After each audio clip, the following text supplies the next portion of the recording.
I would like to present Mr. Josep Colomé, Director of the Area for the Promotion of the Space Sector of Catalonia at the Institute of Space Studies of Catalonia. Please welcome Jeremy Key.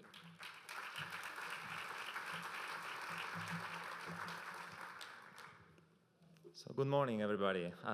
Thank you, Juan Carlos, for your kind words and for the rest of the persons that introduced the Phi-Lab announcement today, which is a big moment, I think, for us, and we really think that for many people here in the audience and for the ecosystem. I will give some insights. I'll try to be brief, but I think that there are some things to mention today.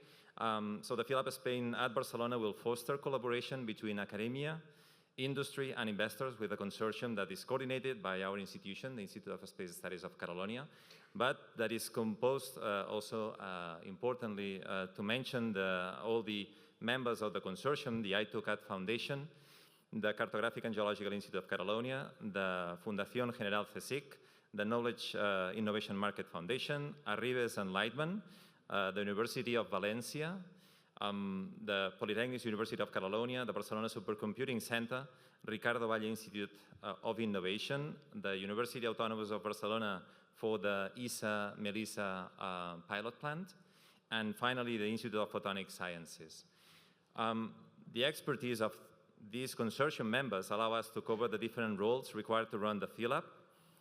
This means from coordination and management of the selected projects to provision of research knowledge, research, mentoring and technical support, infrastructures, expertise on promotion, commercialization, dissemination and management of the open calls, and also providing the location of this Phi-Lab that will be in the Parc del Mediterrani de la Tecnologia, in the same building where IWEC and the ESA-BIC are located.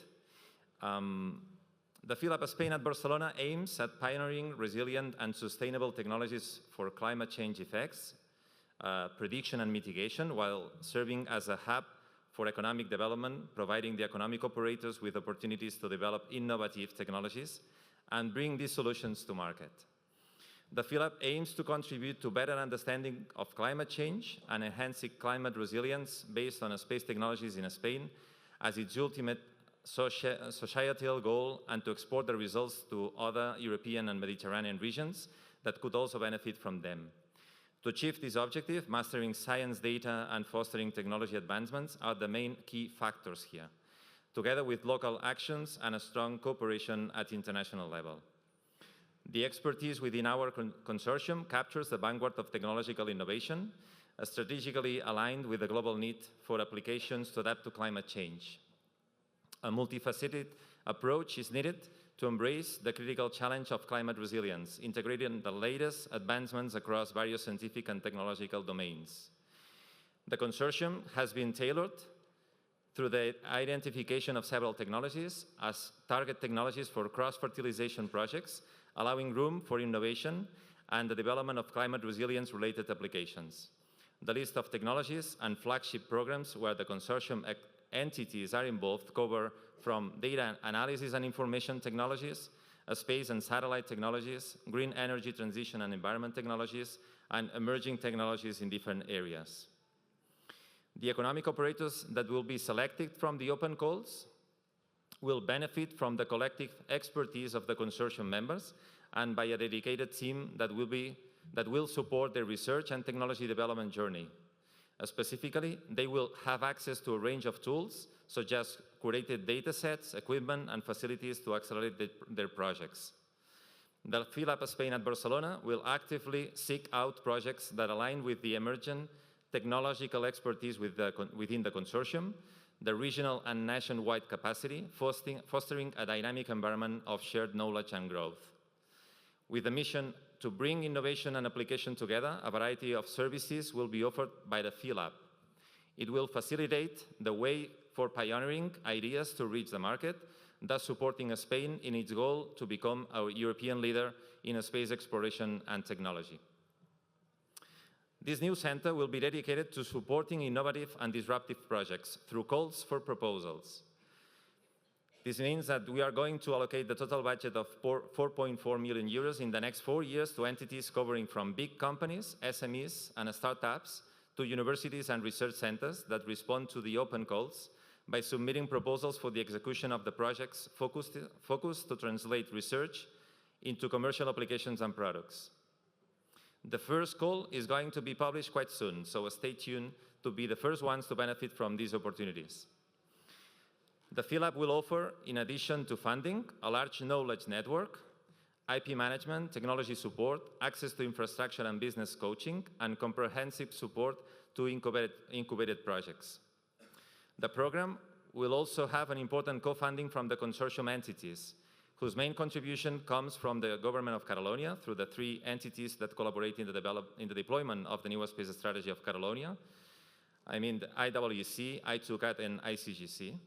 This co-funding will be allocated to Phi-Lab activities on research and innovation with the launch of use cases, market-oriented research activities, access to ground and space-based infrastructures, testing facilities like those included in the new Space Lab, dissemination and matchmaking events like the ones organized by the Digital Catalonia Alliance, among others. We have carried out this kind of activities in the last few years in Catalonia, and we are confident that we'll be able to take advantage of it to contribute to the success of the Phi-Lab that we are announcing today. Our ambition is to make the Phi-Lab Spain at Barcelona as part of the ISA Phi-Lab NET, a successful center in promoting disruptive research for innovation projects. We count on a big team and an amazing consortium for this endeavor. And we also count on the collaboration of the teams at the Spanish Space Agency, the European Space Agency, and the other members of the Phi-Lab NET. Today, we start the mission to contribute to the development of innovative space tech solutions for climate resilience.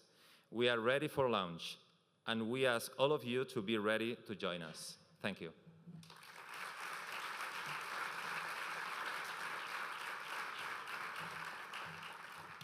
Now I should request coming here to the stage the people that just participated in the announcement, Luca del Monte, the Secretary General, and the Director of the Spanish Space Agency, for just a picture.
Now, for our next session, I'm thrilled to introduce Juan Carlos Cortés, Director of the Spanish Space Agency.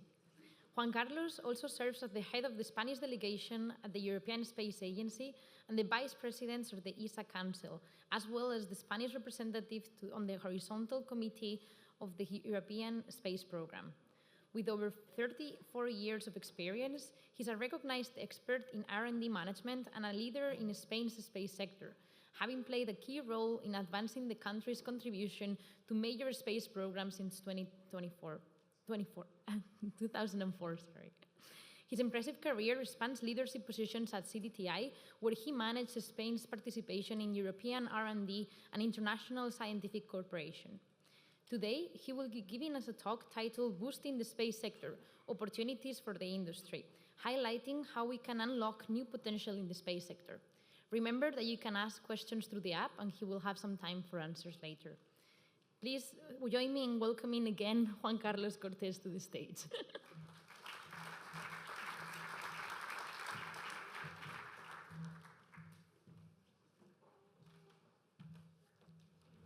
Okay. Good afternoon for third time.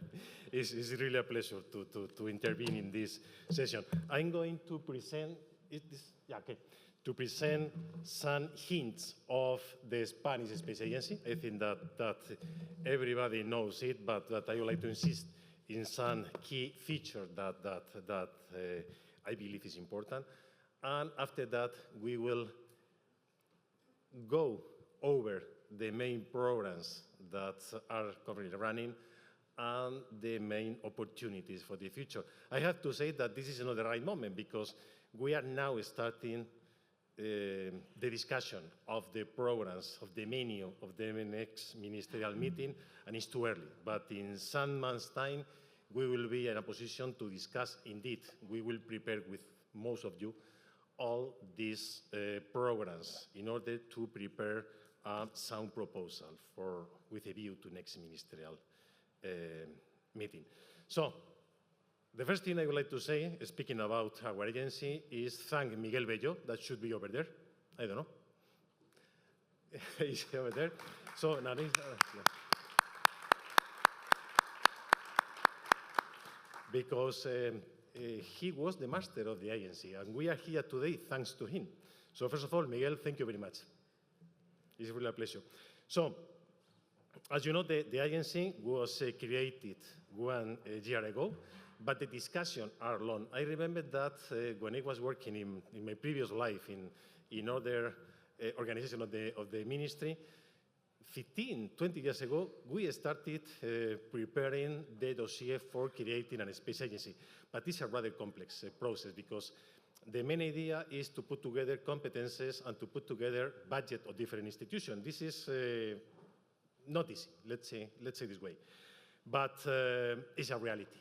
And I think that Spain has taken the right decision in the right moment because I remember that in the beginning we mirrored in other space agencies like the Australian Space Agency, quite similar in terms of staff and budget. But I have to say that this agency, the Spanish agency, has taken a step beyond. We are overseen by the Ministry of Science and the Ministry of Defense, Science, Innovation and Universities, and the agency, by law, this is important to underline, by law, this is in our statute, approved in Council of Ministers, will channel all activities in the space domain, all activities. This means that we will in charge of the representation, we will be in charge of the management, and we will be in charge of defining or proposing different high-level issues. In this respect, I have to say that this agency was born with the ambition to be a management agency. We don't have any ambition to execute programs. We are not going to compete with the private or public sector in charge of executing programs. Our condition or our ambition is different. We plan to put the boundary conditions to allow the system to develop. And in this sense, once again, I am very happy to have in Barcelona this Phi-Lab infrastructure that will be a chain gamer. Another key feature of the agency is an expert body. I mean, we don't want to put in some kind of institution the future of a strategic sector. I mean, all the people that are working in this agency are experts. This means that we are in a position to foresee, to plan the future, because we don't want to react. We have to decide with partial information. We have to decide with unknown things, but we have to take decision. And for that, it's important to be expert in this respect. Our main axis of action, first of all, I said it before, we are oriented to citizens. The main goal of our actions are citizens. All what we do is oriented to improve the daily life of our citizens, everything.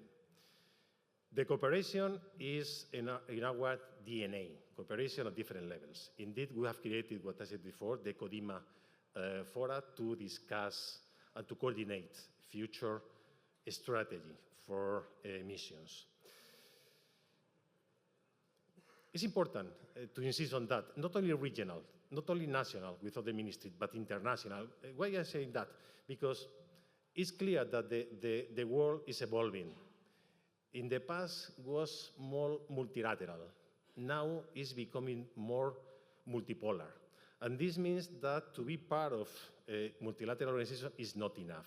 The agency must be the partner of different agencies or different partner of space activities.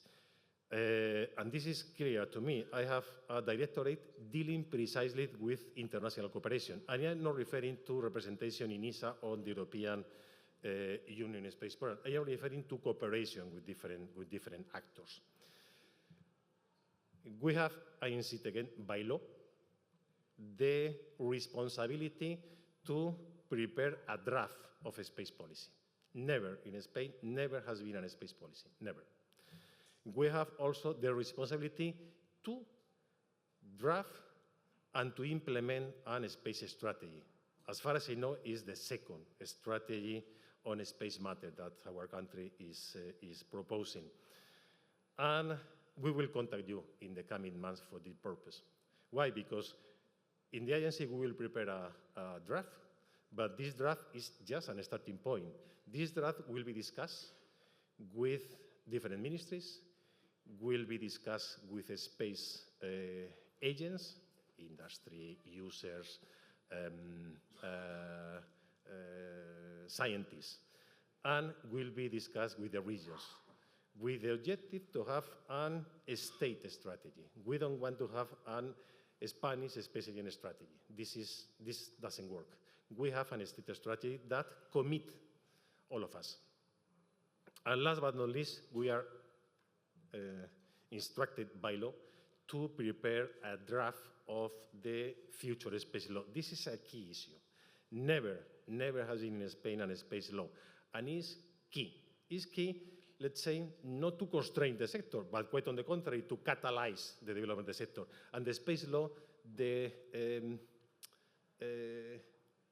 regulation is an important point, a key point, together with the regulation that is preparing the European Union in the space domain.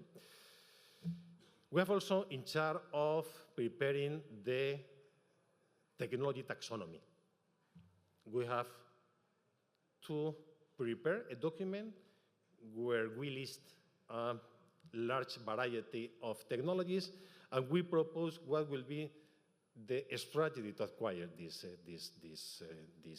technologies. I mean, it could be we can buy, we can develop, or we can buy with the right, blah, blah, blah. It's important to be clear and to be fully aware that this is an element important for us. We are oriented to users. We are not developing programs for the sake of doing programs. Not at all. We are oriented to users, what they need, users of any kind. And last but not least, we are oriented to venture capital. I think that this is an interesting discussion with the Draghi report and other movements that are taking place nowadays, that the space sector is in constant change. This is clear since the beginning.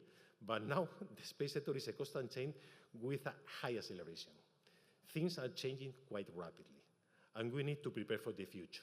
And to prepare for the future means to put the foundation for our competences in the coming years. And for this is absolutely key to prepare for the future. Without present, there is no future. I insist again, the ecosystem for entrepreneurship is key. And in this ecosystem, the Phi-Lab will be a quite relevant element. I said at the beginning of the intervention that the space matter ranks highest in the political agenda. This is true. It's not just the creation, it's just the support that the agency has, it's the creation of the Space Command, it's the launch of the PERTE Aeroespacial with 2.5 billion euro of budget. And it's important that we all be aware that this is what we have to do for the future. I mean, the space activity is by definition an activity that is carried out in cooperation. And in this sense, I would like to refer to some issues that we have achieved since the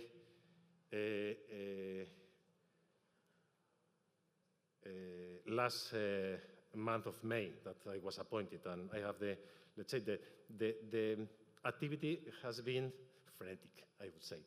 We have launched calls for 114 million euro, and we plan to launch 25 million more before the end of the year. We have launched an incubator in Seville that will be signed in short, and will be the 5th incubator in our country, with the broker and the Phi-Lab. We have signed the agreement for the extension of the deep space network with NASA. This is very important because it's clear that we have around the world three stations for deep space network, but this network is now even more important than ever. Why? Because we are entering in a new exploration era, a manned space exploration with a Artemis program and with the more than likely moon village in the coming years. We have been represented in fora where we were not in the past. I am referring to the G20 of space. It's very important to be here because I insist we are part of the European institution, but ESA, for example, was just a seat in this meeting. The other one, India, China, States, Russia, Israel. I mean, we need to be there. And for this, the creation of the agency has been instrumental. We have signed, in the philosophy of signed bilateral agreement, memorandum of understanding with Colombia, with Italy. We are discussing several relevant issues, in particular the opening of CSG. And in the coming months, in November, a mission, Proba 3, will be launched from India, which will be a mission under the leadership of Spain. And we pass now to programs. What we have in our pipeline. It's important to know first the environment. First, we have a huge inflation, 2 digits. This means that we are losing purchasing power. And this means that at the end of the day, we have less budget to execute program. This is a big problem. On the other side, Europe is fully aware that we need to have size to compete in the international arena. At the same time, there are many voices around Europe, among them the Draghi report, saying that we need to relax, even to avoid space regulation. I am referring to the geographical return, to the industrial policy. This is a discussion. This is a matter for a complete workshop. It's not just for a conference of a few minutes. But it's important, and this is key, and this will be the boundary condition for next ministerial meeting, and believe me, will be key in order to allow us to decide our investment. Key. As you said, we are in preparation of the next ministerial meeting, we're in preparation of the next multi-annual financial framework, and we continue in a situation where the fragmentation that we are suffering in our industry has a mirror in the fragmentation in the institution. I mean, ESA and the European Commission are different institutions. One is supranational, the other is intergovernmental. There is an asymmetry in membership. There is an asymmetry in the way of doing things, and it's something that is pending to solve. But believe me, this is a key issue that we have to address sooner than later. I think that today there are other discussions on the European model in space vis-à-vis the European,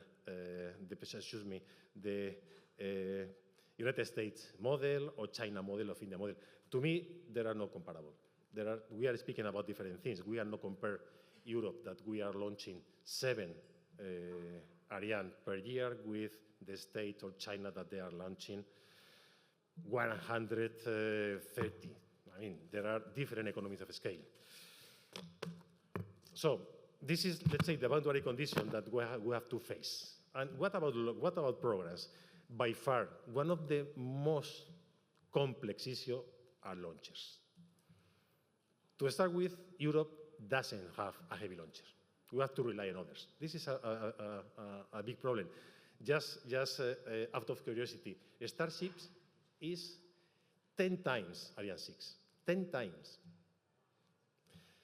We are speaking about reusability, but we are speaking this, I mean, in a way that is not the correct. I mean, reusability has a cost.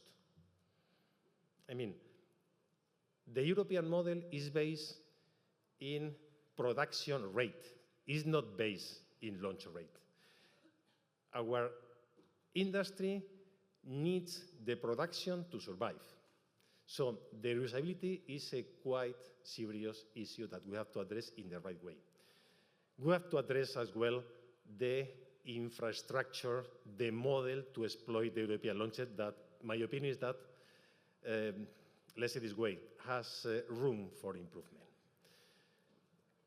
We are involved in a large variety of micro-launchers. It's clear that there is a growing market for constellation, there is a growing market for replacement of constellation, but it's a new era. I mean, it's the democratization of space. But it's something that we have to be very, very aware of. Exploration, Moon, Mars, I mean, there are the key words, I think. And this era will be really historical in the sense that in some years we will be with a permanent presence in the Moon. We are indeed working in providing services, navigation and connectivity services to the Moon. We have, this is a curious issue, we have an astronaut corps.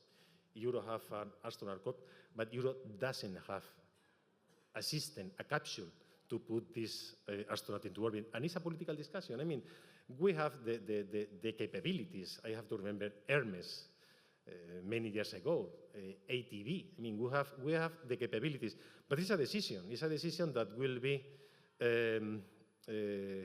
on the table soon, and it will take several billions of euro. Technologies that will be useful in situ resource utilization, clearly. We are not going to go from the Earth with all the water or all the resources to survive in the Moon. In the Moon, we will be halfway to everywhere. I mean, due to the gravitational fields, in the Moon, we will be the launch pad for exploration of the universe, clearly. Concerning Mars, I mean, this issue of living in Mars, I am very, let's say, reluctant to know that it will happen. With only that, we will fly to Mars, but I have doubt that at the end of the day, we can transform Mars and have a colony there. Technology, this is a key discussion in Europe. What is the position of Europe concerning technology? Independence versus autonomy. What is the right decision? What is the list of technology that we have to protect? This is a key question that we have to address and to answer. I can mention artificial intelligence, key quantum distribution, 3D printing, superconductivity, I mean, a lot of things to do. Science, by far the most powerful program in ESA, more than 600 million euros per year. And we have in a transition period. We are going to pass from cosmic vision to Voyage 2050 with exciting missions to Saturn and to the moons of Saturn, in particular to the frozen moon of Enceladus, where could be life. Let's see. Application, that's clear. The Atlantis constellation, we have launched in this spirit of multipolar cooperation, the Atlantis constellation with the ambition to embark other countries. We launched the initiative with Portugal in a philosophy of open constellation that to me is the future. I mean, we will put together the asset and we share the data. With this, we will reduce the key element in application, in Earth observation in particular, which is the revisited time. For me, it's key. Sentinels will be part of the next phase of Copernicus. All the mission oriented to climate change. The human activity is changing the planet. The average temperature is growing. The extreme events in our atmosphere are being more and more frequent, and we need to take a measure now. Otherwise, we will pass the point of non-return. We will launch the next generation or LEO PNT. This is a program, this is an initiative led by Spain, and that will offer interesting opportunities in the coming years. Startical, a Spanish proposal to put into orbit the air traffic management of a Spanish company, which is really a very interesting program, not only for the change in the perception of having all the ground infrastructure in orbit, but also for the technological implication, and also because this will involve more than 200 satellites. This will create a recurring capacity and a recurrent launch opportunities. Other issues that are important to mention, and I am finalizing now to answer your question: security, SST, and a step forward, SDA, Space Domain Awareness, are in the agenda of any discussion in the Commission and in ESA. Space weather, this is key for the future. Now that we are in a connected world, the activity of the sun interferes with many systems on ground. The protection for NEO, for the asteroids, important. The secure communication, now Europe has taken lead in this opportunity, but we have to recognize that we are behind other initiatives like Starlink or Kuiper or other in the Chinese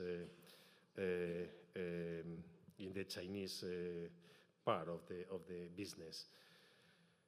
Draco is a mission that was presented this week, was precisely how a satellite disintegrates when it's entering the atmosphere. This is important to produce model and to predict these activities. Sustainability, that will be important, not only for the important per se, but important because this sustainability will be part of the European Union law, space law. This means that the regulation will prompt the innovation. And it's important to be very active in this and to prepare for the future once the space law, I think that perhaps in 25 will enter into service. In orbit service and refueling, I think all these panoplies activities are in the pipeline. All these activities will be materialized in concrete proposal that we will have the opportunity to discuss and to agree with all of you with a view to next investment. Thank you very much.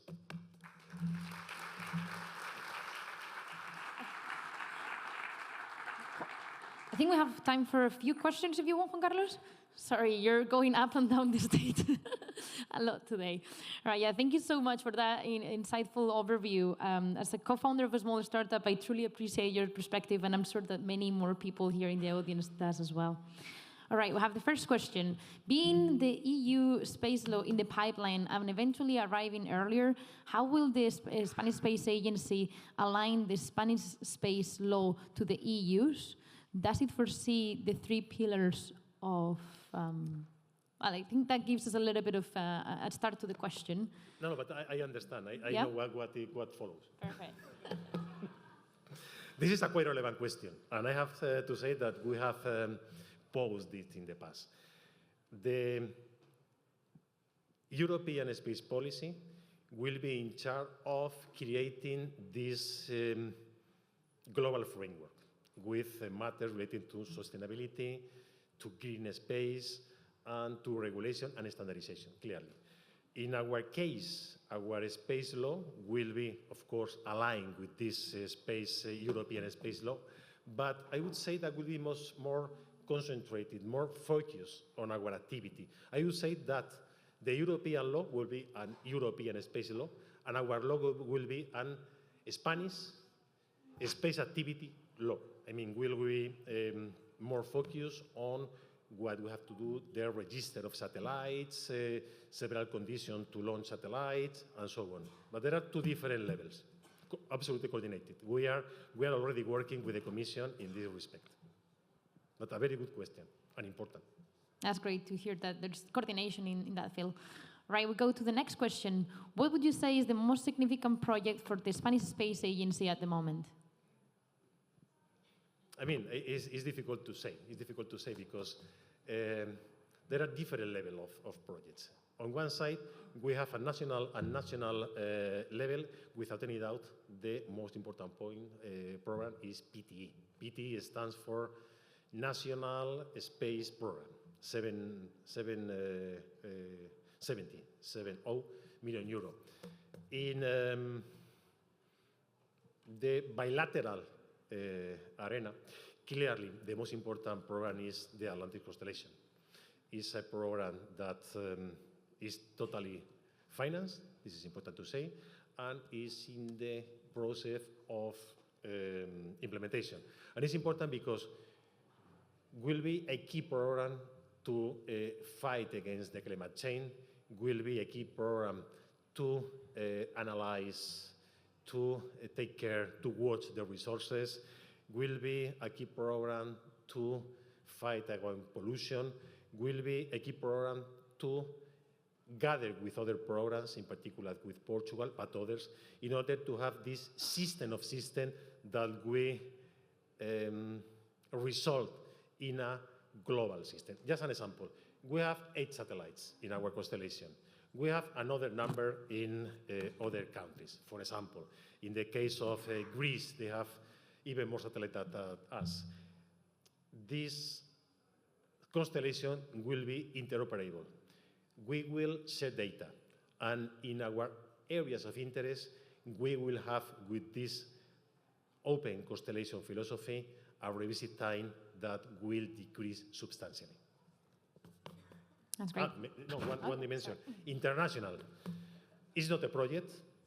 There are 2 projects. Clearly, to defend our interests in the frame of the international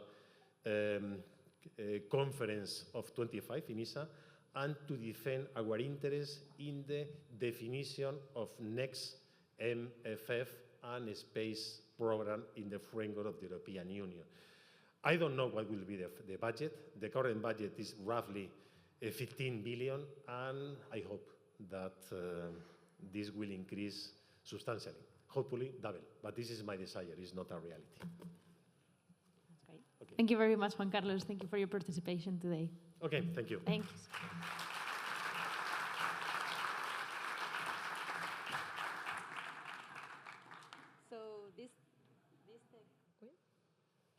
This Tech Morning has covered a range of key topics in the new space economy, starting with a comprehensive overview of Europe's evolving role in the sector.